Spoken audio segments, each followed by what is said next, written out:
friends, I am Poonam Badgujar, Senior Chemistry Faculty in Vidya Mandir classes. Today we are going to start with the chapter air, right? And air, I think we have also done in our Zoom session, right? Half of the chapter is covered in that particular thing. तो थोड़ा सा मैं बेटा revision के तौर पे आपको बता देती हूँ कि हम लोगों ने रिकॉर्डिंग Zoom सेशन में क्या किया था, राइट? तो सबसे पहली बात है हमारा चैप्टर एयर है. तो एयर में हम लोगों ने किया था कि एटमॉस्फेयर क्या होता है.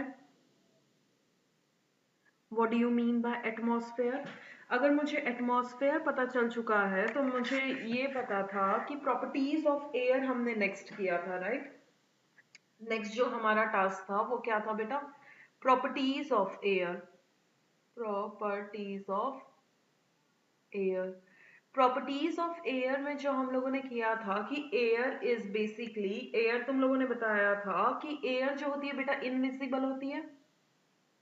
इनविजिबल होती है, राइट? This is invisible. दूसरी प्रॉपर्टी क्या थी बेटा? एयर एक मैटर है. ये मैटर कैसे साबित हो रहा था? तो मैंने कहा था कि air has space, air has space and it has mass, that's why it is an matter, right? देखो properties of air, it is invisible, it is matter. matter क्यों है? because इसके पास space है और it has mass, that's why it is an matter. Next property था कि it is colorless.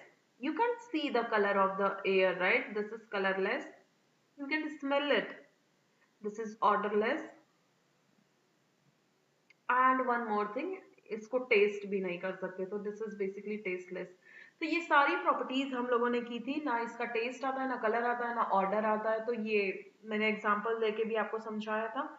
Next we have the constituents of air. Constituents of air में हमारा cover up हो चुका था. Constituents of air. Constituents of air में हमने nitrogen and oxygen को खत्म कर दिया था, राइट? नाइट्रोजन और ऑक्सीजन को हम लोगों ने फिनिश अप कर दिया था. अभी नेक्स्ट हमारे पास कार्बन डाइऑक्साइड आएगा. तो यहाँ पे बेटा मैं बात करूंगी, नाइट्रोजन 78% होती है एयर में और ये कितना होता है बेटा? 21% होता है. रिमेनिंग मैंने आपको बताया था, जो रिमेनिंग है वो लोग कौन होते हैं? जैसे कि कार्बन डाइऑक्साइड होगी, आपने हीलियम, क्रिप्टॉन, नियॉन, जीनन सब बताए थे ना. वो सारे के सारे कैसे हैं बेटा? वो सारे के सारे मेरे हैं, वो सारे के सारे मेरे कैसे हैं? 1% के अंदर है. अब जो मेरा जो नेक्स्ट यहाँ पे टॉपिक आता है, that topic is basically the carbon dioxide. तो हम लोग कवर अप करते हैं कार्बन डाइऑक्साइड. अब देखो कार्बन डाइऑक्साइड आप लोगों ने अगर सुना होगा तो सबसे पहली बात, अगर मैं कार्बन डाइऑक्साइड की प्रॉपर्टीज की बात करूं तो आप लोगों ने सुना होगा कि कार्बन डाइऑक्साइड कहाँ पे सबसे ज्यादा हेल्पफुल है. कार्बन डाइऑक्साइड आपको पता है कितना ज्यादा हेल्पफुल है. ग्रीन जो प्लांट्स होते हैं ना, plants prepare their own food by themselves by the help of carbon dioxide. Obvious सी बात है, उसमें कार्बन डाइऑक्साइड का सबसे बड़ा रोल है. उसके साथ उसे वाटर भी चाहिए और सनलाइट भी चाहिए. एंड क्लोरोफिल में तो ये रिएक्शन हो ही रही होती है. तो बेसिकली कार्बन डाइऑक्साइड का काम क्या है? Plants prepare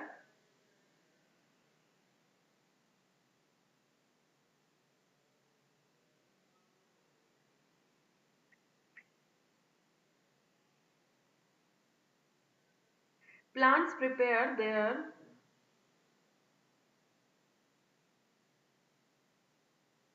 their food. Just hold.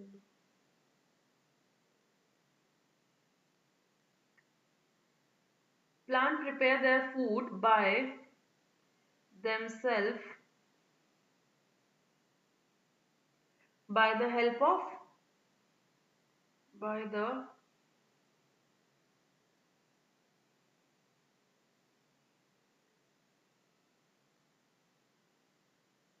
Help of carbon dioxide. तो carbon dioxide is basically the CO2.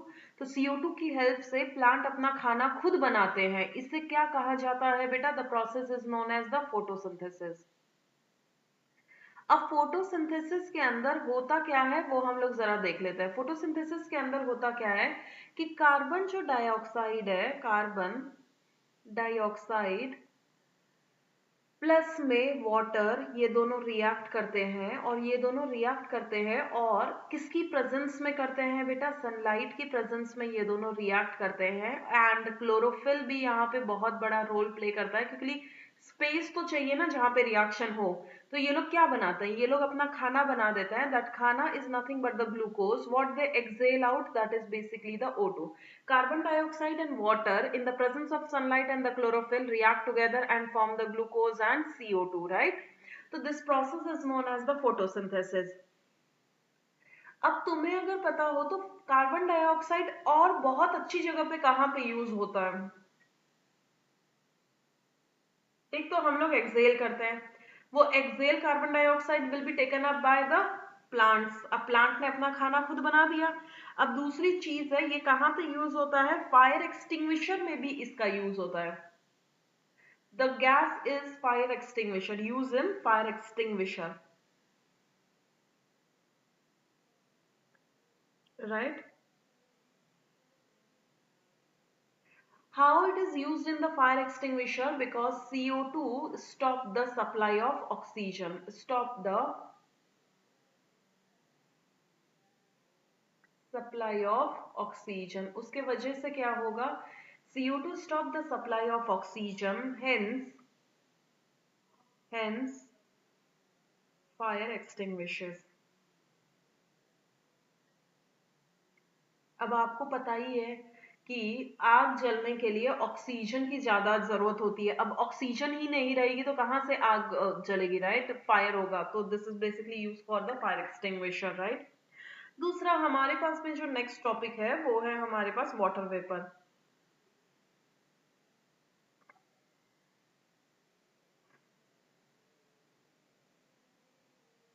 Water vapours की बात करते हैं।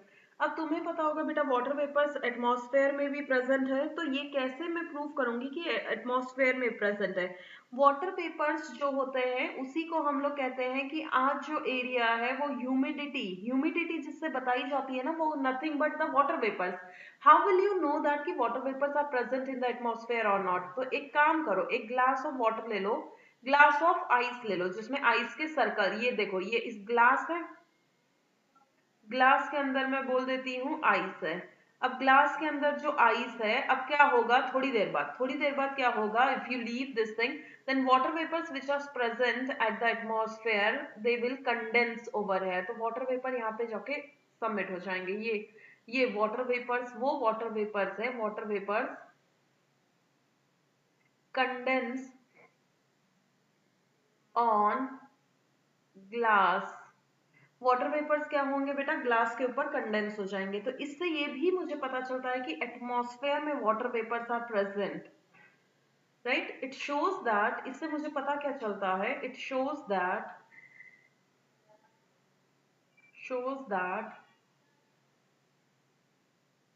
Water vapours are present in atmosphere. इससे मुझे ये पता चलता है कि वाटर वेपर्स कहाँ प्रेजेंट होता है बेटा? एटमॉस्फेयर में प्रेजेंट होता है, right? Next,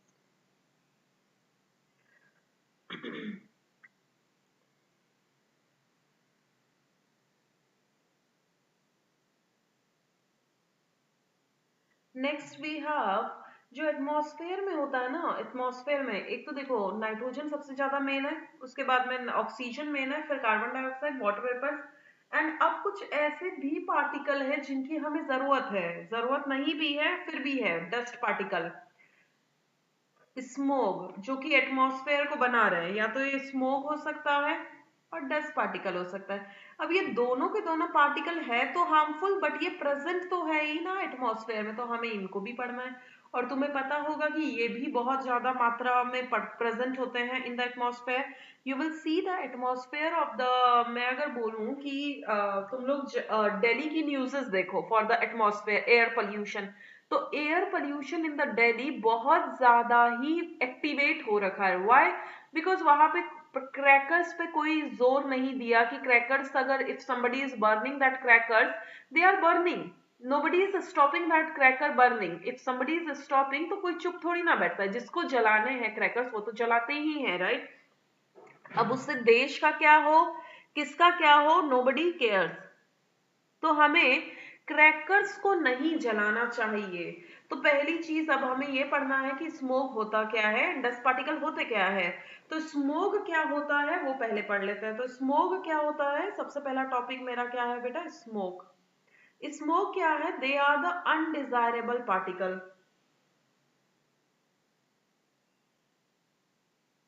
undesirable constituents of air या फिर undesirable particles in air.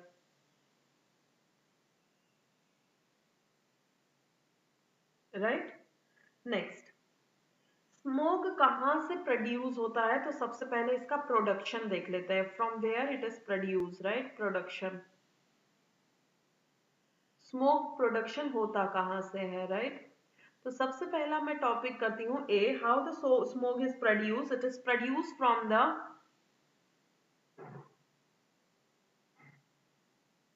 substances which remains the unburned. मतलब कि मैं कह सकती हूँ स्मोक कब बनता है, जब मैं कहती हूँ किसी सब्सटेंस को आप बर्न करते हो ना in the insufficient amount of oxygen, then the smoke is produce. तो मैं कह सकती हूँ when substance burn in insufficient amount,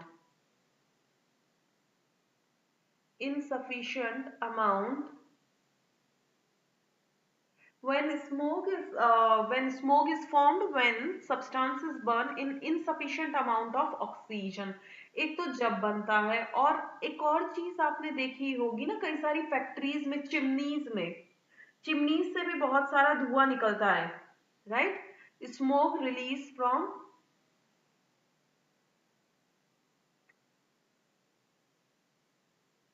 chimneys of फैक्ट्रियों की चिमनी से कई सारा जो काला काला धुआं निकलता है ना ऑफ फैक्ट्रीज, तो वहां से बेटा स्मोक वहां से भी आ रहा है, सी पार्ट.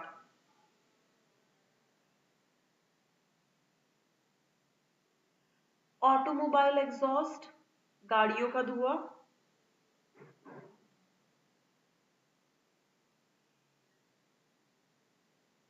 कई सारे ट्रक्स एंड ऑल आपने अभी भी देखा होगा जिनके पीछे से ना बहुत गंदा ब्लैक कलर का धुआं धुआं निकलता है. That is also going in to the atmosphere, that is also producing the smoke, right. Automobile exhaust जिसे मैं कहती हूँ.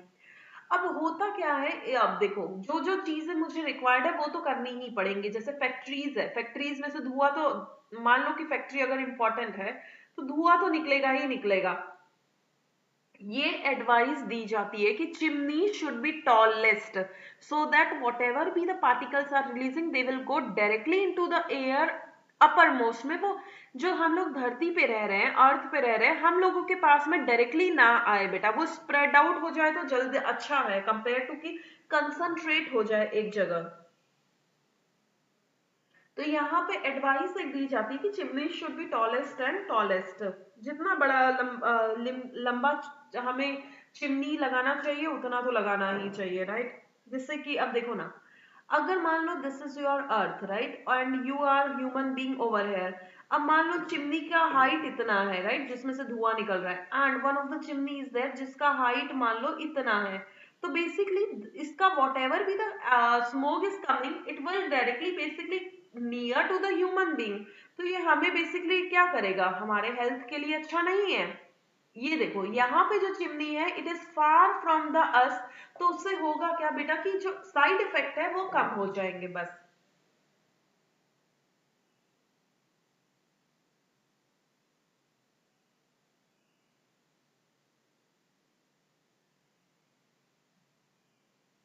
Next I have the dust particle.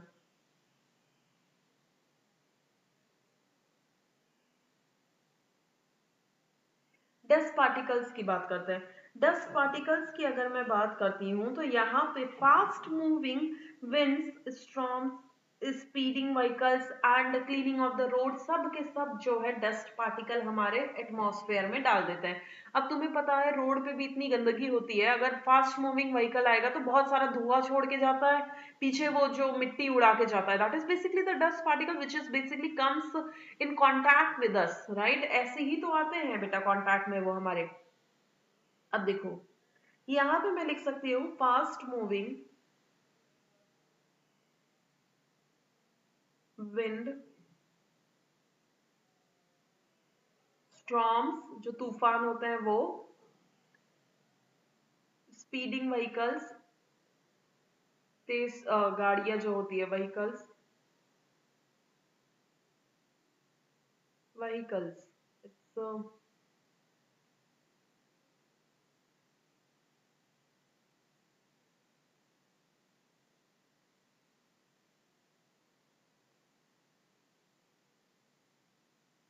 Vehicles and cleaning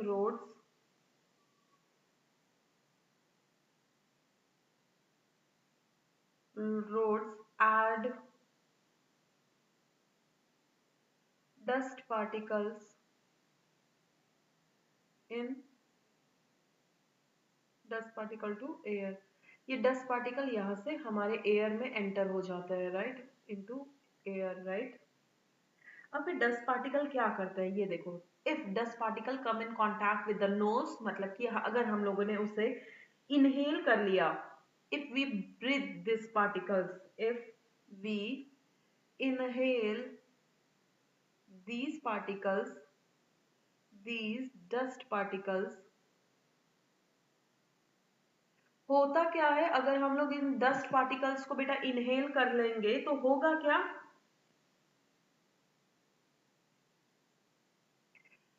then they will then they will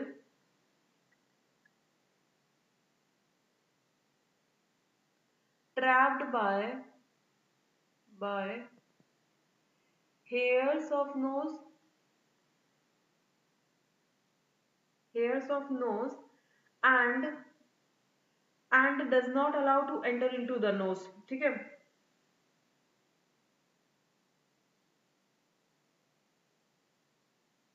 जो हमारे जो देखो, अगर if we inhale these particles है तो इनहेल करने के बाद होगा क्या, जो हमारे नाक में बेटा वो है ना hairs, they will basically trap these particles over there and they will normal जो प्योर एयर है वो अंदर चले जाएगी।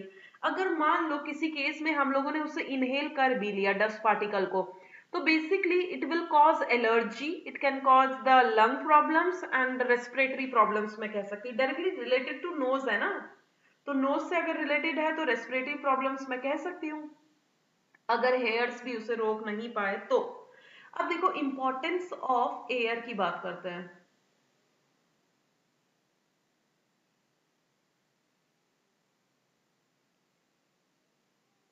इंपॉर्टेंस ऑफ एयर की बात करते हैं, एयर क्यों जरूरी है, पहली चीज, एक तो तुम्हारा रेस्पिरेशन इससे जुड़ा है, रेस्पिरेशन कर रहे हैं ना हम लोग, रेस्पायर कर रहे हैं, तो रेस्पायर के लिए हमें ये इसकी जरूरत है।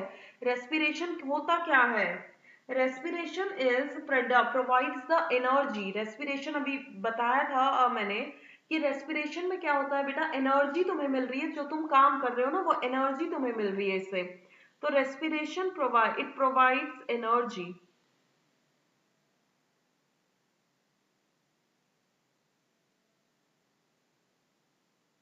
it provides energy for day-to-day life activity, for doing day-to-day activity,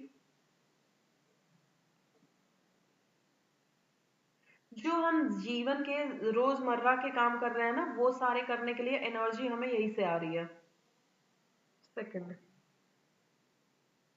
और क्यों जरूरी है, देखो हम रेस्पिरेशन करेंगे तो हम लोग प्लांट्स को CO2 दे पाएंगे, तो प्लांट के लिए भी ये बहुत ज्यादा जरूरी है, तो प्लांट नीड्स कार्बन डाइऑक्साइड, और वो कार्बन डाइऑक्साइड कहाँ से मिल रही है, फ्रॉम एयर से ही है, right, to do the photosynthesis, अभी थोड़ी देर पहले हम लोगों ने किया। थर्ड, एक्वेटिक एनिमल, अब जो पानी में एनिमल रहते हैं या फिर प्लांट्स रहते हैं उन्हें क्या बोला जाता है? Aquatic plants and animals.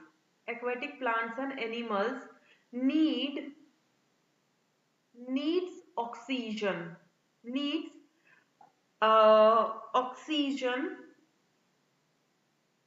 dissolved in water.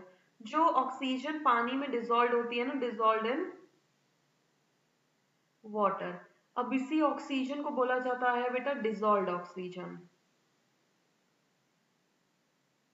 Dissolve oxygen के नाम से भी ये फेमस है, जिससे मैं ब्रैकेट में बेटा कैपिटल डी और ओ भी लिख सकती हूँ, D O, right.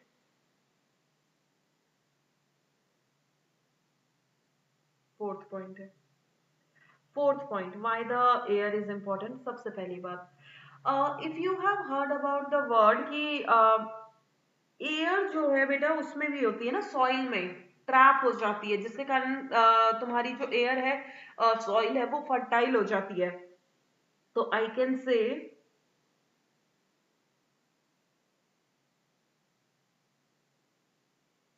Animals like earthworm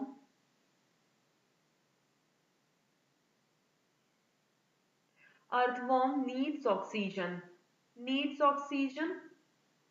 and which oxygen? Which is trapped in soil. तो उससे फर्टिलिटी ऑफ द सॉइल को इंक्रीज करता है ना earthworm, to trapped in soil. एक तो उसके लिए जरूरी है. एंड मोर यू हैव, कुछ एग्जांपल्स तो बेटा आप खुद ही अपने पास लिख सकते हो. जैसे जैसे कि एयर हमें जरूरत है एरोप्लेन को फ्लाई करने के लिए, एरोप्लेन्स के लिए जरूरत है, और बर्ड्स के लिए ये जरूरत है, और मैं कह सकती हूँ बलून्स के लिए ये एयर की जरूरत मुझे होती है, और यू कैन से कि याच के लिए इसकी जरूरत है.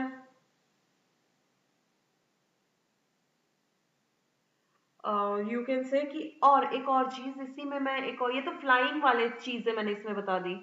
सिक्स्थ मैं बता सकती हूँ to dry clothes, drying of clothes.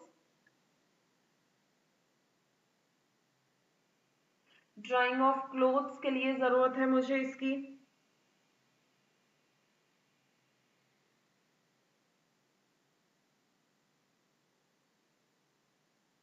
And if you have heard about the word wind mills, wind mills के लिए इंपॉर्टेंट है, क्योंकि विंड मिल से क्या हो रहा है बेटा, इलेक्ट्रिसिटी प्रोड्यूस हो रही है. तुम्हें अगर पता हो तो इलेक्ट्रिसिटी प्रोडक्शन इससे हो रहा है, राइट.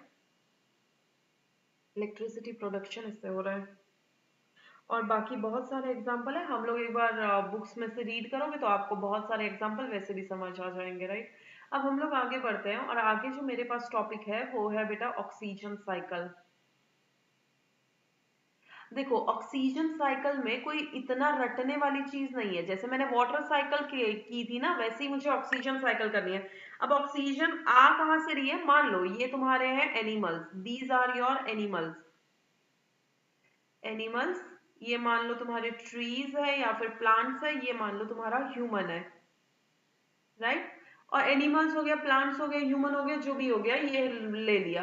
अब क्या होगा, प्लांट्स में क्या देना है, ये मैं एक बार रेड पेन से बना देती हूँ सो दैट कि तुम्हें अलग से दिखे.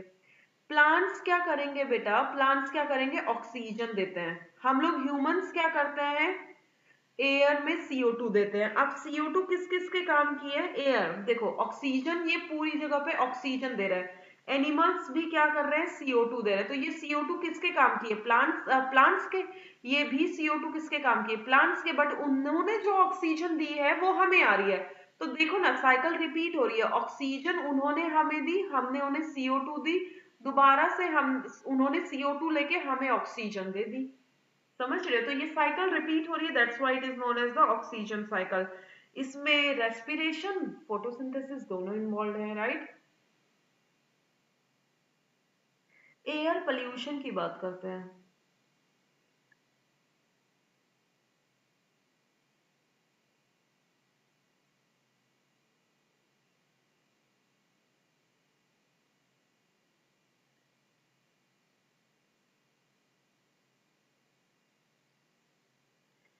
एयर पोल्यूशन आपको पता है, what do you mean by air pollution? Basically undesirable particle enters into air is known as the air pollution. अब is known as the air pollution, right? अब एयर पोल्यूशन में मुझे सबसे जो मेन है ना, वहां पे क्या पढ़ना है, एयर पोल्यूशन के कारण हो क्या रहा है वो चीजें देखनी है। एक तो देखो, अगर मैं ट्रीज कट कर दूं तो क्या होगा, CO2 इनहेल करने वाले लोग खन, और ट्रीज अगर मैं कम कर दूं तो CO2 कम हो जाए, CO2 बहुत ज्यादा हो जाएगी एटमॉस्फेयर में, राइट? उसके वजह से फर्क क्या पड़ेगा बेटा, वो सोचना है मुझे। तो बेसिकली होगा क्या, उससे ग्रीन हाउस गैसेस ज्यादा हो जाएंगी। मेरे को यहाँ पे जो फोकस करना है वो है green house gases and global warming.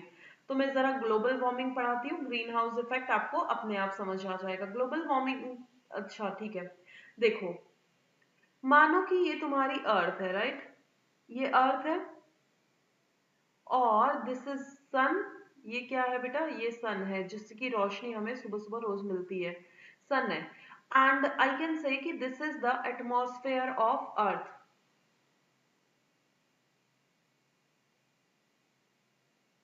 This is the atmosphere of earth. Green house effect है क्या? ग्रीन हाउस इफेक्ट है कि बेसिकली कुछ गैसेस हमारे एटमॉस्फेयर में ज्यादा होने के कारण में गर्मी बढ़ती जा रही है, राइट? उसके कारण क्या हो रहा है बेटा, गर्मी के बढ़ने से क्या हो रहा है कि ग्लोबल वार्मिंग हो रही है। ग्लोबल वार्मिंग का मतलब क्या है कि पूरा जो धरती है वो गर्म हो रही है। उसके कारण होता क्या है, ग्लेशियर्स मेल्ट हो रहे हैं। अब देखते हैं, इसी इसी डायग्राम में समझने की कोशिश करते हैं। मान लो कि अगर हमारे पास में पेड़ वेड़ सारे, मतलब हम लोगों ने मोस्ट ऑफ द पेड़ अगर हमने काट दिए, तो यहाँ पे तुम्हारे पास एटमॉस्फेयर में CO2 सबसे ज्यादा हो जाएगी। यहाँ पे मीथेन भी मेरे पास है ही है, वाटर वेपर्स भी है। ये तीन मेरी गैसेस सबसे ज्यादा इंपॉर्टेंट है ग्रीन हाउस गैसेस की। ग्रीन हाउस गैसेस जो है, मेनली मेनली किसे कहा जाता है बेटा, CO2 को। बची हुई गैस होती है CH4, वाटर भी होती है इसमें, पर मेनली मैं किस पे फोकस करूंगी, CO2 पे करूंगी। अब होगा क्या, वो देखो, यहां से रेडिएशन आई, सन से जो रेडिएशन आई, वो कुछ रेडिएशंस को यूवी, तुम्हें पता है अच्छी वाली रेडिएशंस आई। अब वो क्या करेंगी, जैसे ही वो अर्थ के एटमॉस्फेयर से स्ट्राइक करेंगी, they want to go back. वो आई तो बहुत सारी थी, but they are not allowed to go. पूरी की पूरी एयर नहीं जा पाती है, most of the part will come back in to the earth atmosphere. तो यहाँ पे तुम देख पा रहे हो, very few radiations are allowed to go out, very very very few radiations will go out and maximum radiations will come back.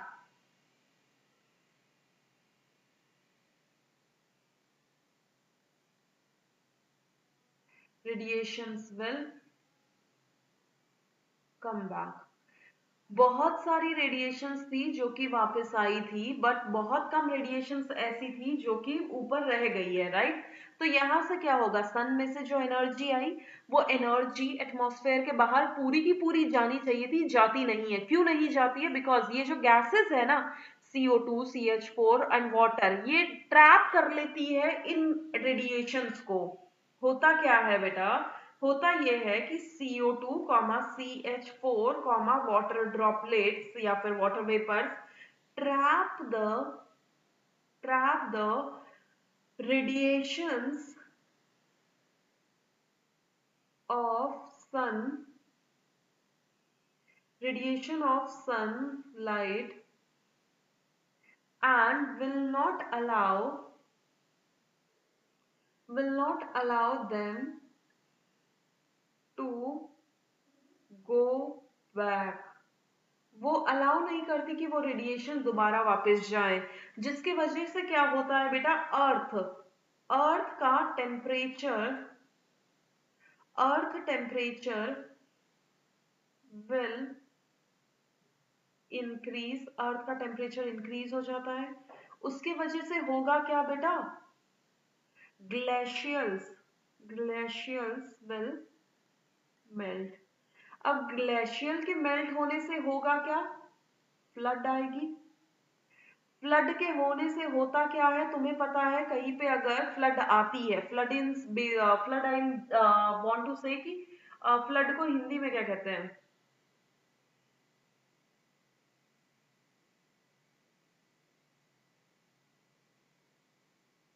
I don't know, flood पता है ना आपको? लेट मी,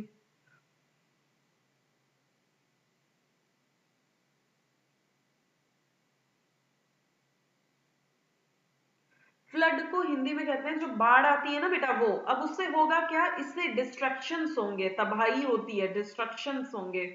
अब डिस्ट्रक्शंस होंगी तो खुद सोचो ना, डिस्ट्रक्शंस अगर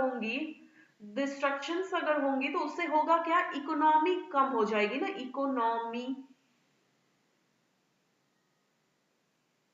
economy of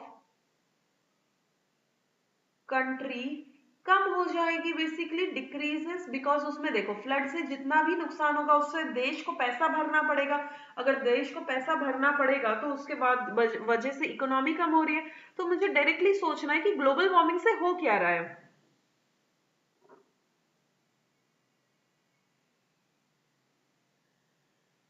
this is destruction.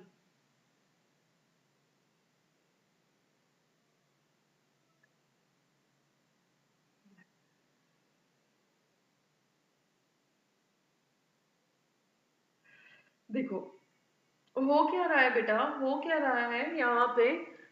अर्थ के एटमॉस्फेयर में जो रेडिएशंस आई थी, मैं दोबारा से स्क्रीन को ऊपर करती हूँ। अर्थ पे जो रेडिएशन आई थी सन की, वो आई। They are trapped by CO2, methane and water mainly, and they are very few radiations are allowed to go out, and most of the radiation will come back into the earth atmosphere. अब radiations तो होती है heat. अब heat के वजह से क्या होगा? हीट के वजह से क्या होगा? धीरे धीरे temperature of the earth will increase. पहले अर्थ का टेम्परेचर मान लो कि 40 तक जाता था, आज तो बेटा 44 जाने लगा है, और इवन सम प्लेसेस 50 भी क्रॉस कर जाता है। उसके वजह से क्या होगा? Glaciers will melt. ग्लेशियर के मेल्ट होने से होगा क्या? फ्लड आएंगी। फ्लड के आने से तबाही मचेगी, दैट इज डिस्ट्रक्शंस होगा। डिस्ट्रक्शंस के होने से क्या होगा? Economy of the country will decrease. यहाँ पे ग्लोबल वार्मिंग का मतलब क्या है? टेम्परेचर का बढ़ना और उसके वजह से ग्लेशियर्स का मेल्ट होना। ग्रीन हाउस गैसेस क्या है? ग्रीन हाउस गैसेस के कारण टेम्परेचर का of the earth will is increasing, right? Okay. Now, guys, my chapter is finished over here. You just revise this chapter, and I have provided that sheet with you. Do that thing and submit by tomorrow. Tomorrow is Saturday, your last day to submit that sheet on the Google Classroom. Okay, bye, guys.